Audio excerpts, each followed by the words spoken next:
Good evening and welcome everybody to the God Squad pod. We are coming at you live from Lancaster, Pennsylvania, Greensboro, South Carolina, and El Paso, Texas. My name is Dillon Neighbor Cruz, the tattooed theologian, and I am joined by my amazing co-host, Desimber Rose and Keith Giles. Keith and Desimber, say hello to the fine folks.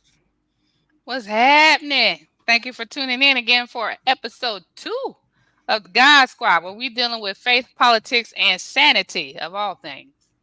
Yeah, we especially need the sanity, I think, more than ever. I'm Keith Giles. I'm the third wheel on the God Squad. And I don't know about the third wheel. It might be the jump first into this wheel. episode. Well, it's a 3-wheeled cart, so we need all 3 wheels. That's right, exactly. The tripod. Yeah.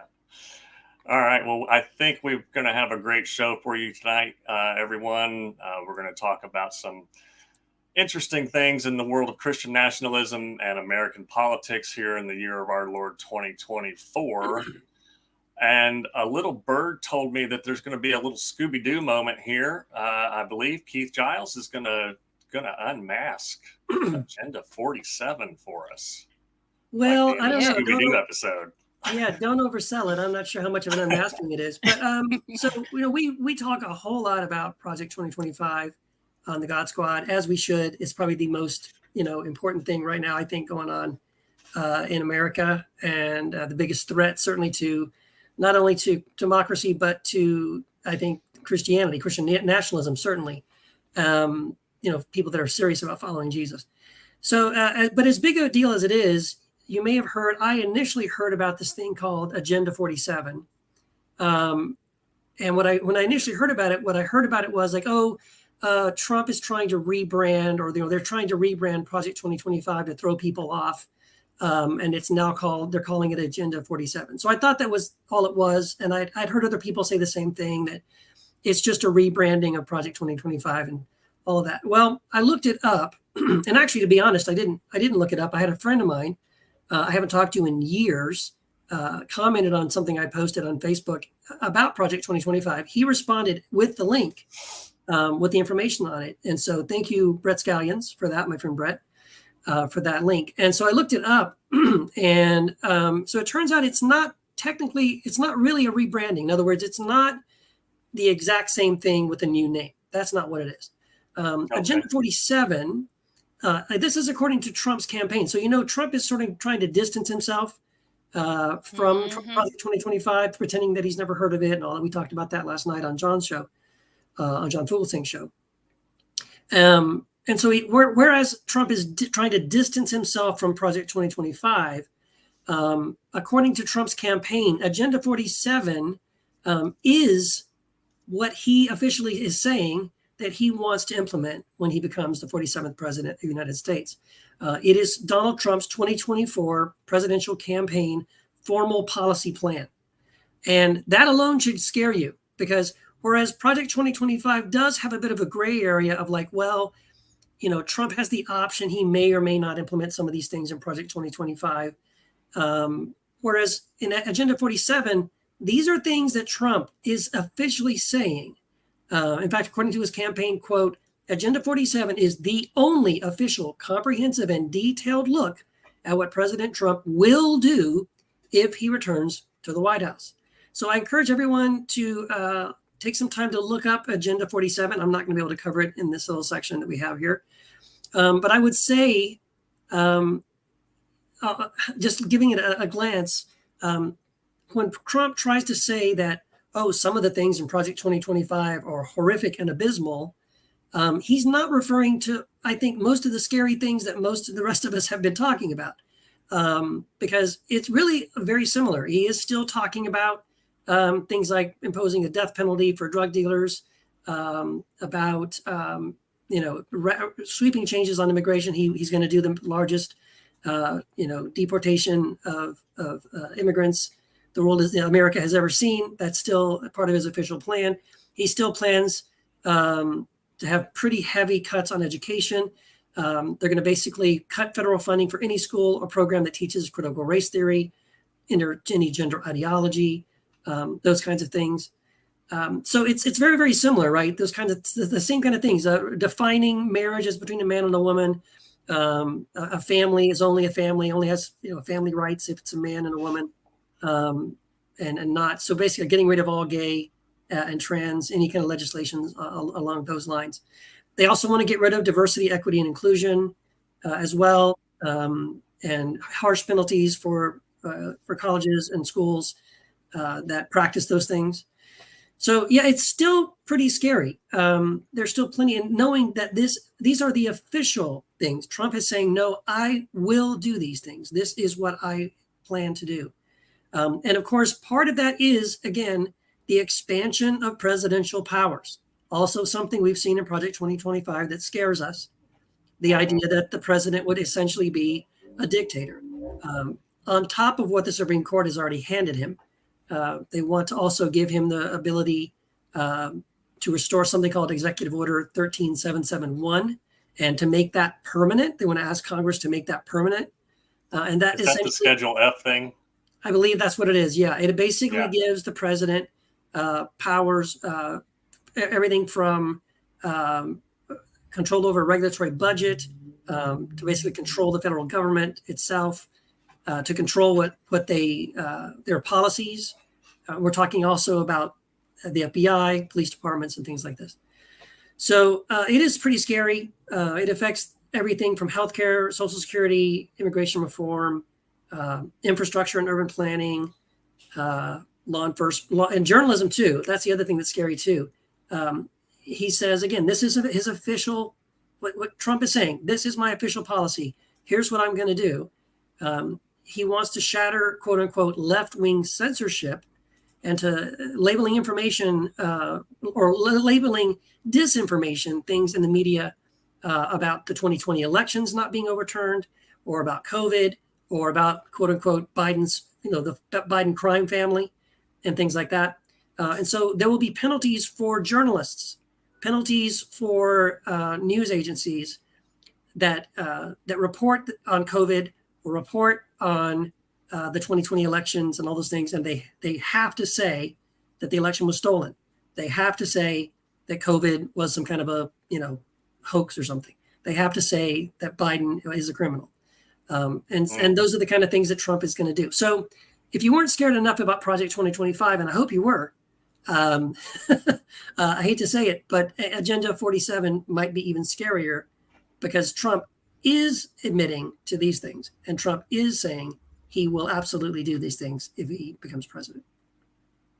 There is a huge amount of overlap there. And, there's a lot.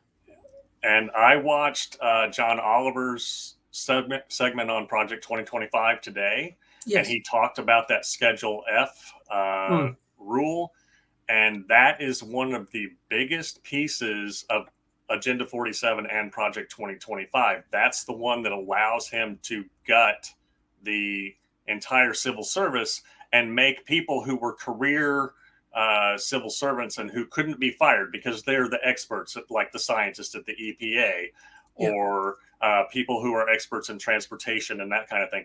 They couldn't be fired because they weren't political appointees. Now they can be made a political appointee, and then Trump can fire them. As somebody said, like, do you want Joe Blow Hookenfrogger with no scientific education doing the science on nuclear reactors and shit? Right. No, you want you want a nuclear physicist doing those kinds of things. That's right. So Google Schedule F and vote accordingly.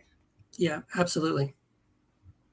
Yeah. Well, and here's the thing too. Lately, Trump has been trying to act like he doesn't even know what Project 20. I don't know what that is. I don't know who wrote that. I don't know. You know what I'm saying? Right. And I'm like, I hope that we don't all catch amnesia. Yeah, and if you read through Project 2025, I think I saw one of the media commentators say that Trump's name is in it about 300 times. That's right. Yep. I did that search yesterday. His name is in the document. 312. So who in their right mind believes that this man doesn't know what Project 2025 is or what's about, and what the people that wrote it are part of his administration? Yeah. And now all of a sudden that is getting bad press. I don't know anything about that. Look at Project 20 or whatever he's calling this new and improved Agenda version 47. Yeah. And that's his official new thing. wrapping paper. But the bullshit of him saying that, I don't know anything about Project 2025 when his own senior advisor was one of the authors, who helped to craft the Project 2025 document. That's absolute nonsense. There's no way he doesn't know about it. Yeah, Paul Dans, Russ Vaught, Kevin Roberts. He knows all those people. Yes, Mandy Gunasekera was in his EPA. She wrote the incredibly horrible chapter on what they're going to do to eviscerate the EPA and make it easier for corporations to pollute every manner of ecosystem in America. So he knows 31 out of 38 contributors were in his administration cabinet. So as the tale normally is, when his mouth is moving, there's a 98% chance that motherfucker's lying. Yes. I mean, that's just the way it is with him. He seems pathologically incapable of telling the truth, which is kind of frightening. Yeah, and it's also obviously it's a tactic, right? So for people that are considering voting for him, and then they're getting scared hearing about the Project 2025 stuff, and he's afraid, oh my gosh, I'm going to lose votes if people think this is going to happen. So he just says, oh, I never heard of it, and oh, okay, good, that'll make it go away, because he doesn't want them digging any deeper. He doesn't want them to find out, well, actually, a lot of that stuff that you're upset about in Project 2025 is exactly what he promises to do in Agenda 47, which is his own policy of what he plans to do when he becomes president. It is frightening to see what he's going to do. I'd also heard somewhere, I think it was another article I looked at on Agenda 47, that had said that Donald Trump had said to his advisors that he was upset that Project 2025 went public with all of those things they planned to do. And he said specifically that he thought it was better that they kept things vague until he wins the election. And I think that's what he's trying to do with Agenda 47 is like, he's still saying some pretty scary stuff. But, he's still not letting all the cards on the table. And I think you said this as well, Dillon, right? Who's that guy, Kevin Roberts. Yeah. Kevin Roberts. Yeah. Kevin Roberts had said that that even what's in Project 2025 is not everything. Yeah. He said something, and I think this is a direct quote, we're not telling the left everything. That's because scary. We don't want them to know everything. And I've read 5 of the chapters, I think, of the Project 2025 Mandate for Leadership, and all 5 are terrifying. So if they're already terrifying us with what's on the page, and what I've read of it makes the Orwellian newspeak from 1984, we've always been at war with Oceania, and 2 + 2 is 5, isn't it, Winston? Look pretty prophetic. I mean, it's full of Orwellian doublespeak, lies, obfuscations, fallacious arguments, etc. I want to say something else too, though, about this, because this came up on my Facebook page today. I posted something on Project 2025, and one of my friends started posting something about, every election is always the most important election of our lifetime, and everything is always the end of the world and the sky is falling. And this is just another conspiracy theory. Everybody's getting all the fear mongering and hand wringing. It's the end of the world. If this happens, it's the end of democracy as we know it. I've heard this my whole life. And first of all, I want to acknowledge that is true. I'm an old man, and I've lived long enough that yes, every election almost I've ever seen, a presidential election, they've always used that kind of language, right? This is the most important election. Your vote matters more than ever. This is the end of democracy. We know it. If the other side wins, it'll be pandemonium and all those horrible things. They paint this horrible picture.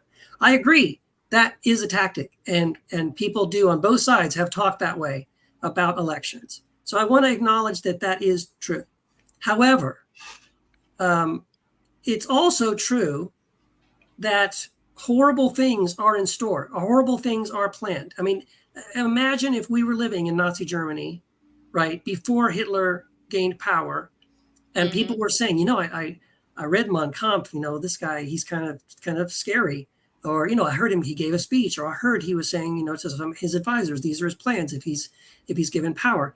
And for you to go, yeah, but they always say that, it's to act like it can't happen, And the truth is, we're already living under the reality of things that people said would never happen. They said Roe v. Wade would never be overturned, and now look where we are. And there's so many things that like, oh, that'll never happen. I think this is the wrong time to think that way. This is the wrong time to act as if that you can afford to just wait and see what happens. This is not the time to play it safe. I think you need to take this very, very seriously because, again, we've said this before. Look at what these Christian nationalists have already accomplished with Biden in office, without someone like Donald Trump in office, without a Project 2025 agenda in place. They've already made a lot of scary progress for them. And so to think that if Trump wins, they're going to stop, to think if Trump wins, they're not going to go forward with these ideas. Of course they are. Of course they are. Of course they are. It's important to remember that Hitler never won the popular vote. Yeah.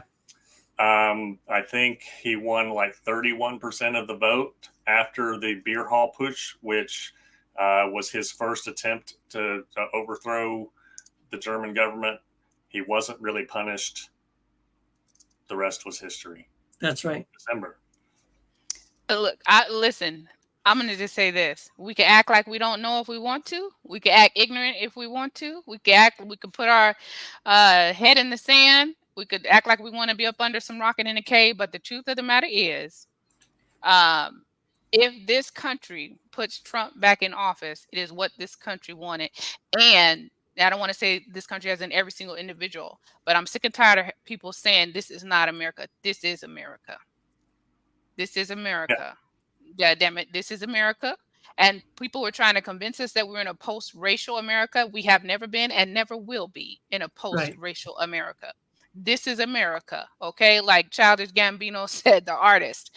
And if you don't believe what you're watching, well, shame on you, because I'm pretty sure there were some Germans that didn't believe what they was watching too. And look what happened. 6 million plus Jews exterminated later. I'm pretty sure there are a lot of them in denial too, but it did happen.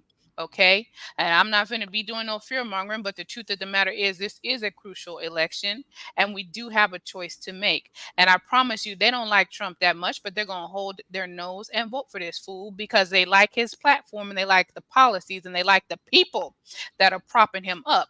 And I know you probably don't like Biden that much, but we need to hold our motherfucking nose and vote for him too. Okay. And I want to remind y'all that we want to hear from you. We want your comments. You ain't got to agree with what we saying. Maybe you don't agree with nothing we saying, but we want your comments. We want to hear from you. And we're going to take a minute. And you can also come on the show and be a guest host with us live on the God Squad too, if you so brave. You could either come on by voice only or by video and voice and holler at your girl and Dillon and Keith. Listen, we want to address some of the comments that we've been receiving. You got us, Mr. Producer, sir. We've been having some pretty rowdy comments. We want to talk about that. Paul Moffitt, I hope I'm pronouncing your last name right. It says, I hear you, but what about critiques or the left? Both sides have corruption. True, but I was in California during lockdown, very left, and it fucked up my kids by locking them down forever. Okay, worst in country, so I'm politically homeless at the moment. Okay, first let me say this. But I appreciate your insight. Thank you, Paul, for chiming in. First, let me say this. I think that the pandemic was hard on everybody. I also feel like my kids slipped in their education by having to be at home and doing the e-education thing. I feel like they slipped. At the same time, I do personally feel like the safest thing to do when we have a raging virus sweeping across the country with thousands, not hundreds, thousands of people dying every day, hundreds of thousands dying a month. I think the safest thing to do was to keep you and your germs to yourself during that time. But I do understand the impact that it had and will have on a generation. We're not the first generation to experience a plague, if you want to call it that. There was influenza, there's smallpox. I mean, you know what I'm saying? We're not the first. That there's a black lung or whatever. There's so much. We're not the first generation to experience a plague. I do believe in this age of technology that we could have handled it better. I do. And I don't put that all on Trump, but in my personal opinion, he failed to adequately handle that the pandemic because he was in denial about it and denial about the impact. But I understand. To me personally, I didn't understand people's thing about the mask. I want to say that I respect everybody's opinion and everybody's right to their freedom. I didn't understand people's thing about the mask. I feel like if Trump said wear a mask, they would have been okay with it. But since it was people on the left that was saying wear a mask, they weren't okay with it. To me, that was, for lack of a better word, to me, that was foolish. What's so hard to understand about not spreading a deadly virus to your grandparents, to the elderly lady at the grocery store, to children with compromised immune systems? I didn't understand it, but I don't have to understand it. I respect it. I respect your position on that, and it will impact a generation. I agree with that, but I don't think that was political. I don't think wanting to keep people safe and keep people from dying while bodies are literally piling up and hospitals are running out of room and morgues don't have room for all the bodies. I lost 4 people in my personal circle. I did 3 funerals. During the pandemic, I was a pastor. My assistant pastor died. I eulogized him. My sister-in-law died, the one that helped me raise my kids when they were young. She was my caregiver for my kids. I eulogized her. The husband of one of my members of my church died. I eulogized him. I am only one person, and I had 4 COVID funerals in my life, 3 as a pastor that I personally eulogized. Yeah. So I get what you're saying, but that virus was real. And I understand that the kids got set back education-wise, but our kids are young, they're resilient, and they will overcome that couple of years of having to wear a mask, of having to do e-education, of having to be in the house. I promise you they will overcome it. If these Palestinian children that are getting bombed off the map, if these Israeli children that are enduring their parents having got captured and kidnapped, if these Congolese children, if these the people that's in these other countries, that are the people that are in all these wars that are going on, if these Ukrainian children, if all of them, thank you, Alan, if all of them can overcome what they went through, bombs flying over their head every day, their parents dying, okay? If they can overcome what they went through, I promise you, and I'm not minimizing what your children went through, but I promise you our children could overcome having to stay their ass in the house and wear a mask for a couple of years. I promise you. Right. I promise you they can.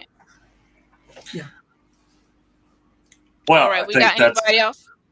I think that's a good spot to stop to segue to our next segment because our producer said so, and he rules with an iron fist. So I'm Dillon Neighbor Cruz. I'm the tattooed theologian, and one of my things is pointing out the fundamentalist fuckwittery. And this week, the fundamentalist fuckwittery is brought to you by Christian nationalist pastor and all-around theocratic nutter Joel Webbin. If you don't know Joel Webbin, he is a pastor of Covenant Church in Georgetown, Texas, and he is the founder and CEO of Right Response Ministries. And we have it was hard to pick something from this guy. So I picked this after watching him and listening to him for way too long today. I'm going to probably need therapy. So, Matt, roll the videotape, please, sir. And we've got guys many abolitionists are in our church, and so they're working on bills and submitting bills in different counties throughout Texas for equal protection for the unborn, equal penalties. Therefore, we can argue that it's actually equal protection. Therefore, we can argue that it's actually equal value. You can't say that the unborn life has equal value to the born life if there's not equal protection, and there is not equal protection if there's not equal penalties. If we're saying that it's open season for murder for one particular type of person, namely the person who has not yet been born. So from abolitionism to having lots of children to family integrated worship to men running for local office to You can women. stop it, Matt. Okay, so Joel Webbin, for those who aren't initiated, he was one of the contributing editors to the statement on christiannationalism.com, and Matt has a link that he can put up somewhere. There you go. Which states that abortion is murder. So when he first said abolitionist, I was like, oh, we're talking about global slavery? Right. Yeah, Yes, that's I what I thought. But no, he was talking about abortion abolition. Now, again, for those who don't know, the Bible doesn't condemn abortion. In fact, Exodus 21, verse 22 and 23 very clearly states that the death of a fetus is not murder, is not murder. Go look it up, Exodus 21, verses 22 and 23, or check out my blog, Let's Get Biblically Literal on Abortion, is the piece I wrote about that. Joel Webbin brings the fundamentalist fuckwittery to the extreme. He is the guy who said America needs an American Caesar or a Protestant Franco. Now, Generalissimo Franco bombed his own people. That's the group of people that George Orwell went to fight the fascists in Spain. He went to fight Franco. Joel Webbin thinks that women can't preach because preaching is somehow warfare. Well, that's right. Women can't engage in warfare because God didn't make them that way. I've got news for you. I served in the Marine Corps with some women that could probably kick his ass. And I've seen some women boxers and women MMA fighters that could definitely kick his ass. So, and also the Bible doesn't say that women shouldn't preach. In fact, in the first several centuries of the church, women were actually preaching and prophesying, and they were the first evangelist after the resurrection. Women should not vote, according to Joel Webbin. Now, if you connect that to the video that we just played of him saying that if you get an abortion, you need to be held liable for murder, or if you perform an abortion, you need to be held liable for murder, you know why that motherfucker doesn't want any women to vote. He also said he wants to reward his friends and crush his enemies. Just like which Jesus. Is strange. Just like Jesus, except for this one part where in Matthew chapter Jesus. 5, 43 and 44, saying, love your enemies and bless those who persecute you. Yes. And he says that Jesus needs to be in all things, meaning the government. But he doesn't mean love your neighbor as yourself. And he conveniently forgets that Jesus never said to seize power. And he said that the last shall be first and the first shall be last. I encourage anybody who wants to go read Luke chapter 9. And if you come away from Luke chapter 9 thinking that Christian nationalism is okay, I'm going to think that your reading comprehension skills are not brilliant. Because not brilliant. Jesus says to shake the dust off in Luke 9, 1 through 5. If you go to a town and they don't want to hear the message of Jesus, skedaddle and mosey on down the road. Later in Luke 9, in verses 51 through 56, the disciples are like, they don't want to hear you, Jesus. Should we call fire down from heaven to destroy them all? And Jesus is like, dude, have you been paying attention to anything I've been saying for the first 8 chapters of this book? Clearly not. Right. Clearly not. So this week's fundamentalist fuckwit of the week is Christo-fascist nutjob pastor Joel Webbin, who is prominently featured on Right Wing Watch. If you want to go check out some more of the absolute batshit insane stuff that this guy has to say. Desimber, I recall that you were a pastor and that you were preaching. What would you say to somebody like Joel Webbin when he said you can't possibly preach because preaching is like warfare? Well, outside of the pulpit, off the record, I would say fuck you with my whole chest. Yeah. And with the utmost conviction. Okay. That's what I would say first. And second, what I would say is you don't read your fucking Bible. Because Right. if you did read your Bible, there is a woman, a badass woman in there, a baddie named Deborah. Oh yeah. And Deborah was a prophetess and a judge. And there's another girl in there. What was the name of that girl that shoved that stake through that man's temple? Yeah. Oh, right. Yeah. Was that Judith? I can't I'm remember. trying to JL.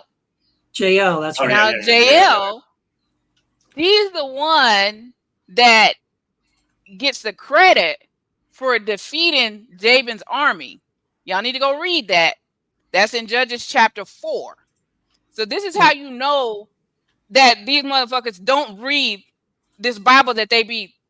Jesus is a mascot, okay? Yes. And this Bible is a prop.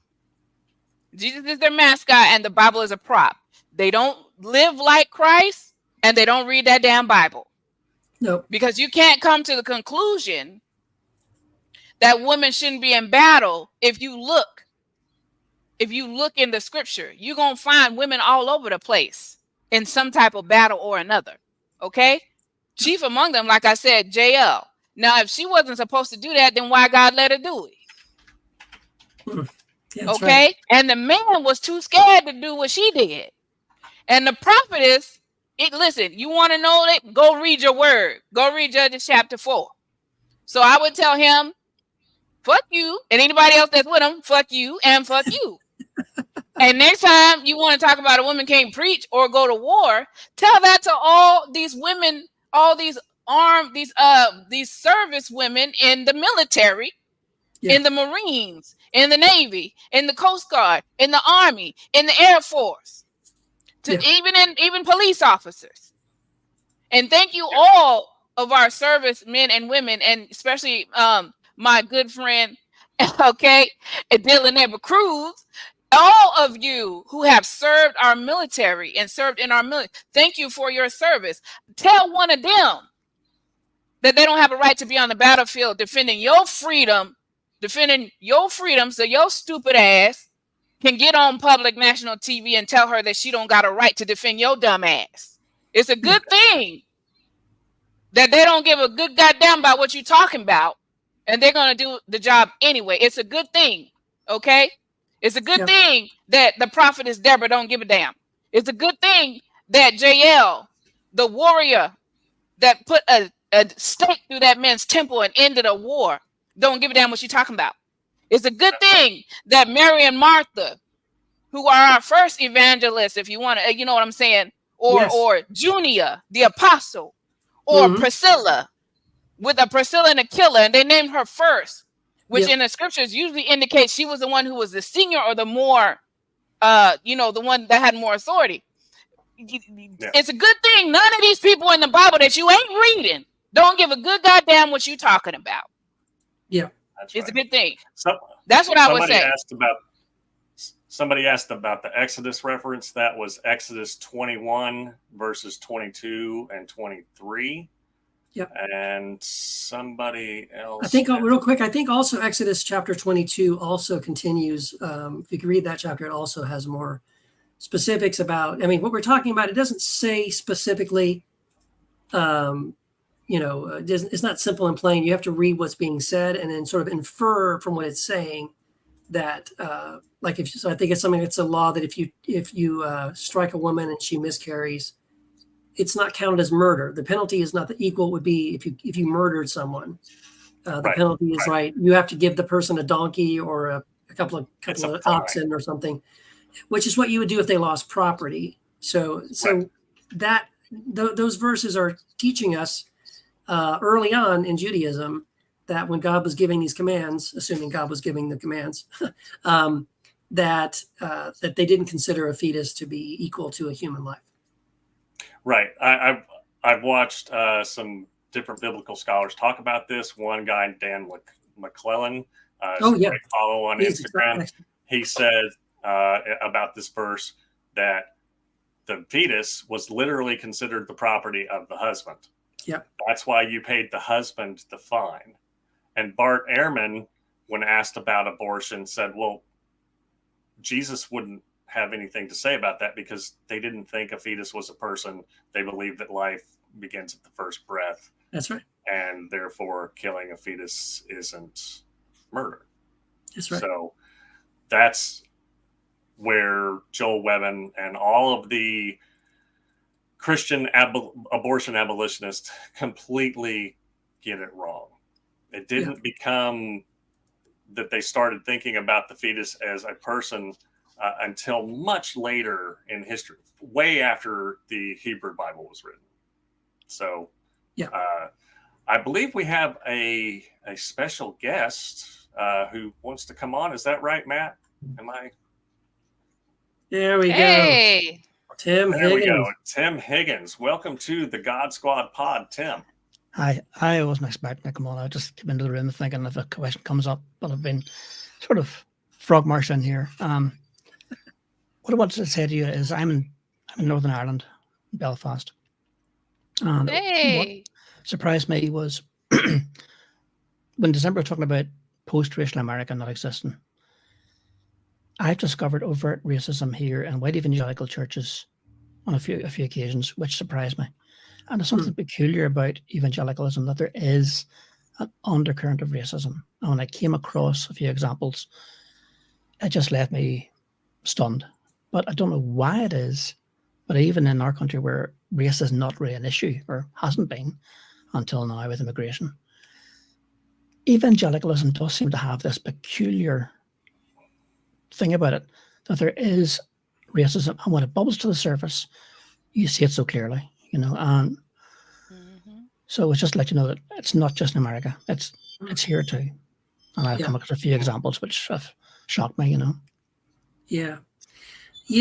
I know, and thank you for saying that, Tim, and I think you're right. I think I've seen a lot of instances where if you go to evangelical churches in other countries, you do experience racism, not just racism, but also like anti-gay or queer or trans sentimentality and those kind of things. And that's the kind of stuff that I look at that and I say that's imported, right? As part of the evangelical Christian missionary movement, when we send missionaries out to these countries and when we're preaching the gospel, when we're planting churches, when we're training pastors, and we do all of those things in Nepal, in Africa, in Thailand, in the Philippines, and even in Europe, right? We're constantly spending millions of dollars every year to, American missionaries and churches are funding missionaries to go and do this. And when we do, we're importing not just the gospel as they understand it, evangelical gospel, but also some of these things you're talking about, right? Some of these other personal biases and things that carry over also. Like one of the things I noticed, the first time I noticed that this kind of thing where American Christians were importing sort of an American version of the gospel, were I was raised Southern Baptist, and there were Southern Baptist missionaries that were sent to like Germany and were telling young people, like in the college age people, that they shouldn't drink alcohol because that was a sin. And of course, they all thought that was ridiculous because, you can drink beer like 10 years old or whatever. It's like water, it's like nothing. They're like, what are you talking about? And so that kind of thing happens. And unfortunately, the racism and anti-gay and stuff spills over as well. And then when you see it, it's very disappointing. No, you can't unsee it. Yeah. Well, it's no surprise, Tim, that what you're saying, because when the puritanical set decided to leave England and come to America, they were very racist. Yeah. Some of those people danced and sang and talked about killing brown furious Tawnies and sending 700 heathen souls to hell when they eviscerated Native American villages. And I don't know if you've read the book Stamped from the Beginning by Dr. Ibram X. Kendi. He goes into sort of a 500-year history of Anglo-European based white supremacy, and a lot of the missionary activity of the 17th or the 18th and 19th centuries was driven by a European superiority complex that said we have white skin and therefore we are closer to God because white is good, and black is dark and therefore evil, which is logically unsound and kind of insane. So it doesn't surprise me. And I don't know, if there's an equivalent to the Southern Baptist Church in Northern Ireland, but that is the largest denomination in America, and it was started by the enslaving class.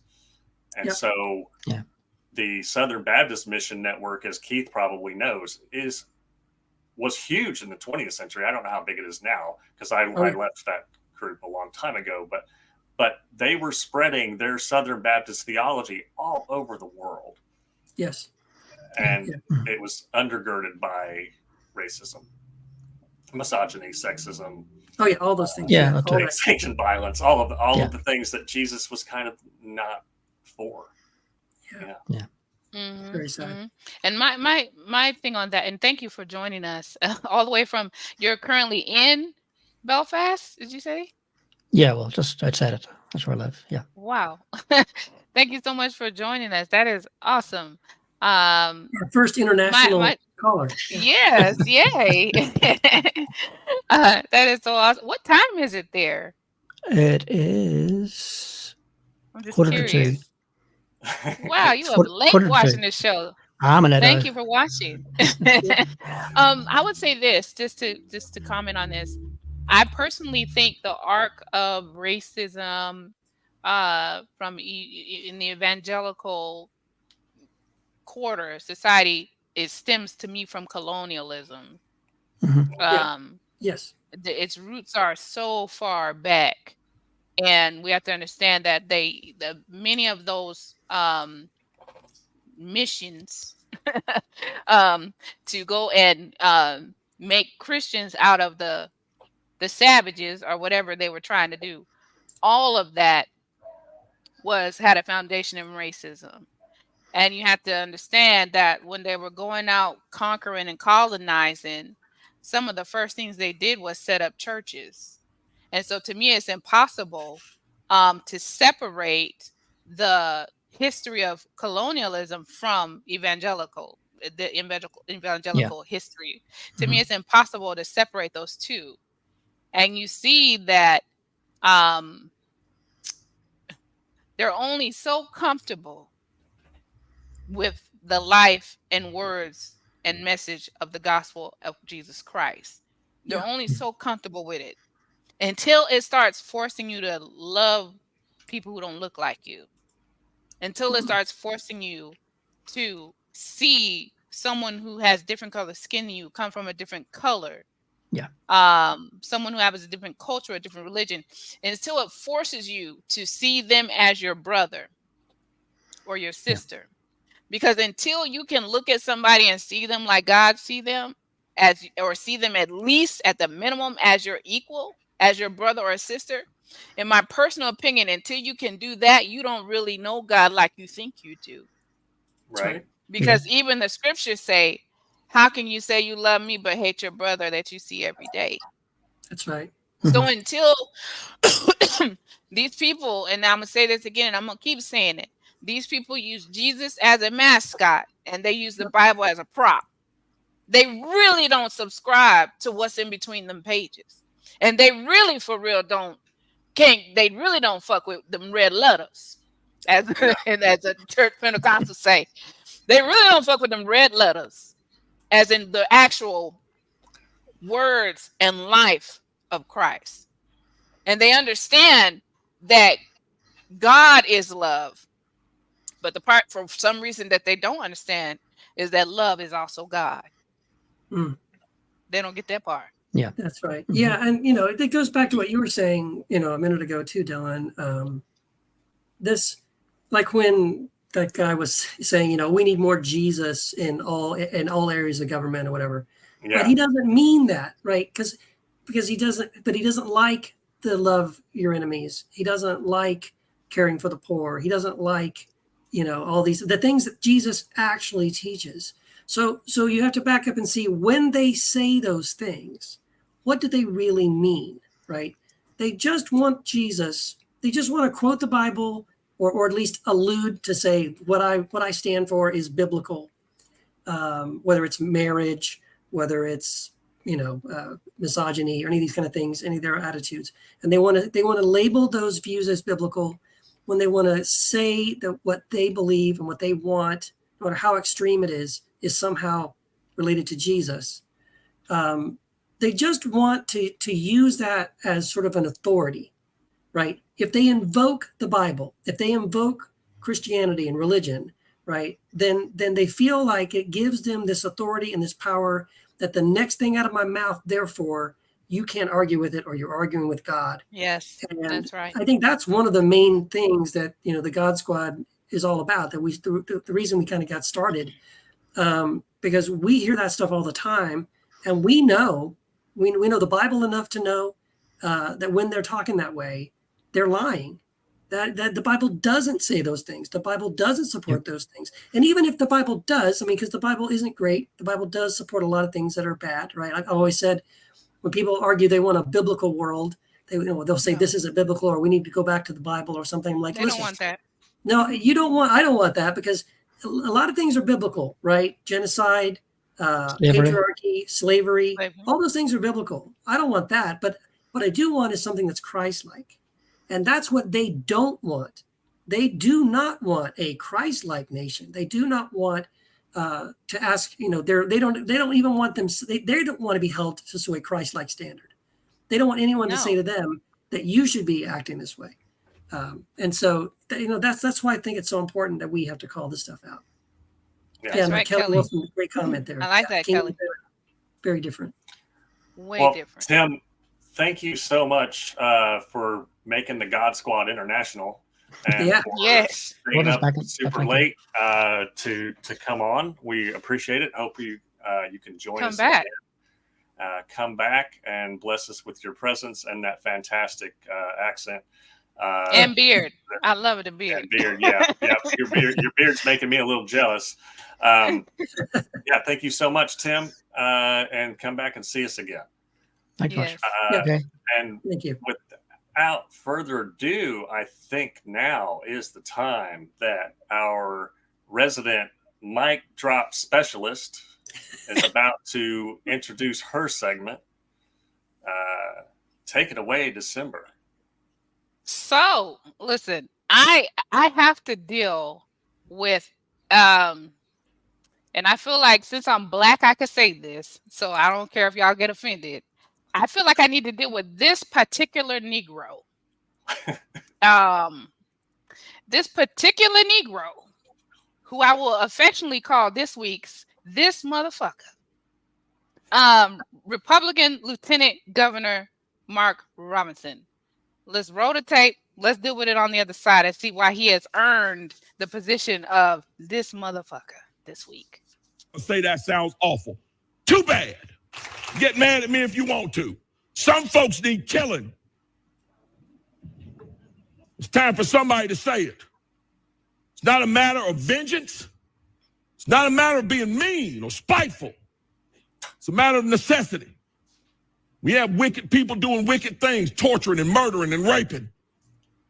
It's time to call out those guys in green and go have them handle it. Or those boys in blue and have them go handle it. We need to start handling our business again. The further away we get from the concept of 1776 and why we declared our independence and how we declared our independence, the further we start sliding into making 1776 a distant memory. Let me just address something real quick. Yikes is right. Yeah. Let me just address something real quick. I'm grateful that we as a country, and we just celebrated the 4th of July here recently. I'm grateful that we as a country got away from the tyrannical rule of the British. I'm glad that we got out from under the Roman Catholic Church or whatever the hell was going on that we were trying to. I'm glad as a country that we got out from under that. But just in case you aren't aware of what was happening with folks who look like me in the year of our Lord 1776, okay? We weren't free during that time. okay? We were being stolen by everybody from everywhere, okay? And taken everywhere by everybody during that time. So this man talking about we're getting too far away from, we need to get the fuck as far away from 1776 as we can. The principles of the Constitution, we're going to try with all our might. I hope and pray if Donald Trump don't get in there and have his way, who says the Constitution could be basically abolished, we need to try to live up to all men are created equal and all the other things, all the wonderful, grandiose things that were put into that Constitution. But I want to remind this particular Negro, and I don't care who's mad about me saying that, this motherfucker, of what life was like for his black ass around that time. And he's talking about some people need some killing. Well, some people thought that about your ass not too long ago. North Carolina, being one of the southern states, had a good old record for lynchings. Okay? Now listen, Congress, this is another man who talks about how he also is along the lines that women shouldn't have the right to vote, or he has mentioned or hinted around or flat out said. Did y'all see that other video? We ain't really got time to play it, where he's talking about women's rights to vote, and he wish we could go back to there ain't a time in my past that I want to go back to, let alone doggone 1920, because that's when women got the right to vote. When women got the right to vote. We supposedly got a right to vote in the 1800s, but y'all know as well as I know, if you know anything about history, that it being on paper didn't mean a damn thing in real life. We was getting lynched, shot, murdered all over the place trying to vote.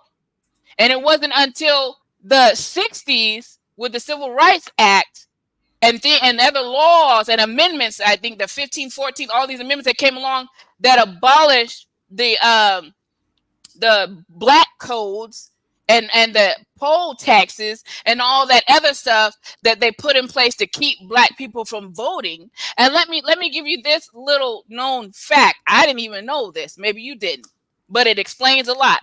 Do you know that in 2012, the turnout for black voters exceeded that of white voters for the first time in history? 66.6% of eligible black voters turned out to help reelect Barack Obama, who was, of course, the first African-American president. And you know what came after that? Van Jones, who I think is a commentator on CNN, he called it a white lash. This is how we got Donald Trump. In 2013, this is a year after we had historic turnout. And I'm sure it wasn't just historic for black voters. It's probably historic for brown voters and Asian and every Native American and everybody damn else. But in 2013, on the heels of that, the Supreme Court struck down a key provision of the Voting Rights Act in Shelby v. Holder and ruled that it was unconstitutional to require states with a history of voter discrimination to seek federal approval before changing their election laws. And I don't even have to tell you what has happened since that time, because we're living in it right now, where they're gerrymandering the shit out of these districts, packing and cracking to keep people from voting, where they're having voter ID laws. There has never in the history of these United States, been an election that was decided on the back of a voter fraud, that was decided on the back of illegal voting.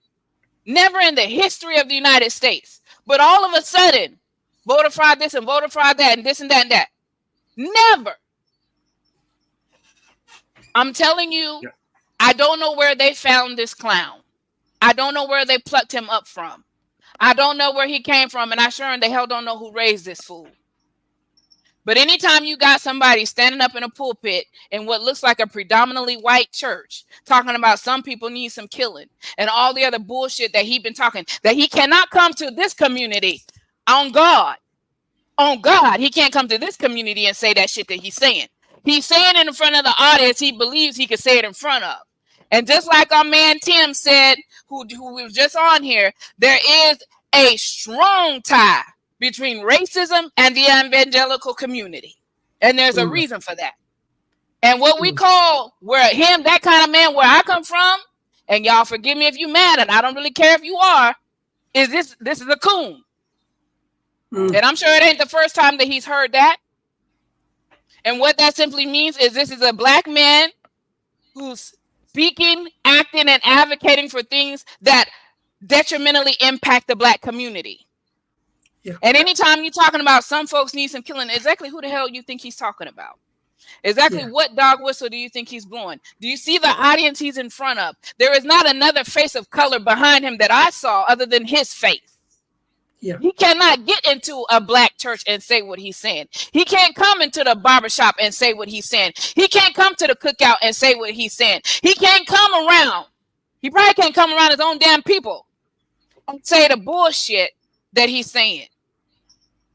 That's why this fool and everybody like him that is choosing to be blind to the fact that Donald Trump and many, not all, because I have met some very kind, and let me park right here in my commentary and say that I have met some kind, sweet, loving, good folks that voted for Trump. It baffles me, but I have met them, and you probably have met them too. Okay? So let me just park and say that. Not all of them are bad. I don't know why they're getting in line behind this clown. I assume, okay, it's because they agree with the policies and the platform that the apparatus Donald Trump have put together. That's why I assume that it is. Okay? I assume that, and I want to give them the benefit of the doubt that it's not that they're just wicked and a lunacy, crazy to the core and racist. I'm gonna give some of y'all the benefit of the doubt, especially ones that I know. I used to pastor a church that was predominantly white. That one of them had a Confederate flag out in front of them house, but I trust them with the safety of my children. This guy, he came and protected me at the church. We had some craziness going on at the church. He showed up, almost went to jail for me. Came to the church with a doggone AK. We're ready to kill somebody, go to jail for me. So I know that it's not all of them. I know that. So I want y'all to know that if you're watching this show and you're saying I voted for Trump and I might vote for him again, but I'm not racist and I'm not, listen, I want you to know, I know that you exist. I know that there's people out there that exist. But I'm talking about these motherfuckers that are out here that, and it's 90%. I'm going to give it 90%. I understand. I'm going to recognize at least 10% of y'all ain't these hateful ass, trifling ass, misogynistic, okay, and all the other ists that's on there, okay, homophobic, narcissistic, whatever other thing you want. I'm going to give 10% of y'all that y'all ain't that.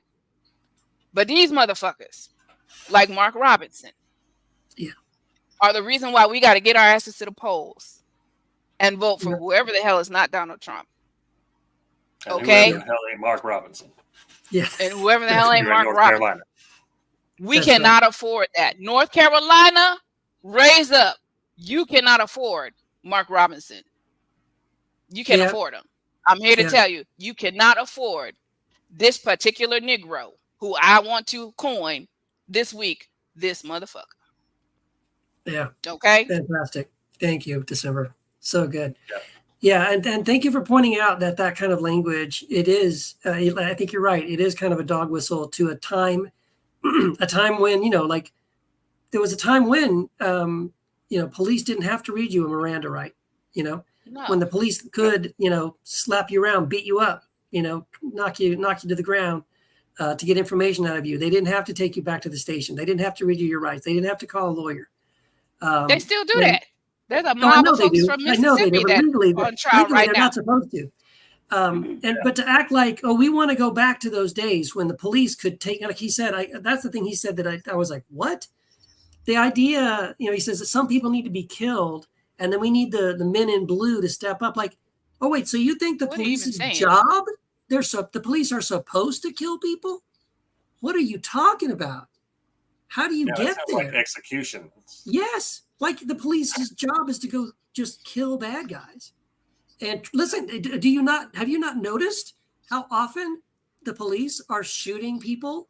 And again, if we didn't have the people with cell phones capturing this stuff on camera, they would get away with it. They would get away. And They still sometimes get they away still with get it. away with it.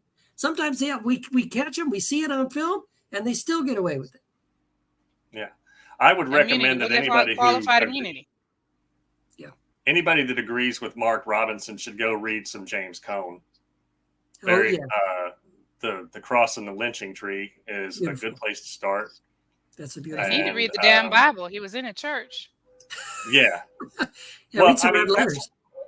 That's what gets me about these authoritarian types, whether they're black or white or Hispanic or what have you, is that they're so down with political violence or violence against the other, any kind of other that they don't agree with. And he just said some folks need some killing, and he talked about rapists. My dude, you support a rapist. An adjudicated Donald Trump rapist is a rapist. Yes. We know this for a fact. A Convicted. judge said, yes, you digitally raped her. Yes. Multiple women, 25, and when I say multiple, I mean like 25 or 30, have accused him of sexual assault and rape. There ain't no way that many women say you did something and you didn't never do nothing at all. All of them lying. Children. Yes, there's at least have said that he raped. That's right. Yeah. So, boys and girls, by the way. Boys and girls. Yes. Yeah. So Mark Robinson is being highly selective in his outrage, as is often the case. With not to mention the Epstein right-wing files. extremists. That's right. Yeah. And exactly, because the Epstein files make it clear that Trump raped a 13-year-old girl. Yeah, Epstein and Trump were both charged in that rape of the same 13-year-old girl. Exactly. Yeah. So selective outrage, our enemies, our violence is good, your violence is bad. If you're, trying to advocate for freedom, actual freedom, like the freedom for a trans person to live their life, or the gay agenda, which is gay people living their fucking lives, buying their groceries, raising their kids, watching their movies, going to sporting events, etc. That's the gay agenda, just like the straight agenda, only, with the gayness. They think that's wrong, and they become outraged by it. Meanwhile, they say we're intolerant because we are intolerant of their hatred, bigotry. You goddamn right, I'm intolerant of Nazis. Yeah, but it's called the intolerance paradox. And homophobes and racists. Yeah. And misogynists. Exactly. Yeah, exactly. This has been so great. Oh my gosh, I can't believe this is only our second episode. Time goes by so fast. It does. Every time it goes by so fast. I want to thank everybody who watched the live stream. Thank you, Tim Higgins, for being our first international caller. Ireland is in the house. It's beautiful. And listen, you can catch the God Squad on every Wednesday night on John Fugelsang's Sirius XM radio show at 10 p.m. Eastern time. That segment runs for an hour. And so that's the next time we'll all come back together again next week. But we'll also be back here next Thursday, every Thursday at 8 p.m. We're live here on Facebook and YouTube and sometimes Instagram when we can get it to work right. And we'd love to have you join the live show. But if you miss this live show on Thursday nights, there is a God Squad podcast. It's on Apple. It's on Spotify. Go and check it out. And those episodes, this episode that you're listening to right now will drop tomorrow on Friday on our podcast. So thank you all for listening and thank you for supporting us. And we will see you again the next time around on the God Squad. That's our show, everybody. Next week. Yeah, I love you guys. Let's boogie. I love that theme song, by the way.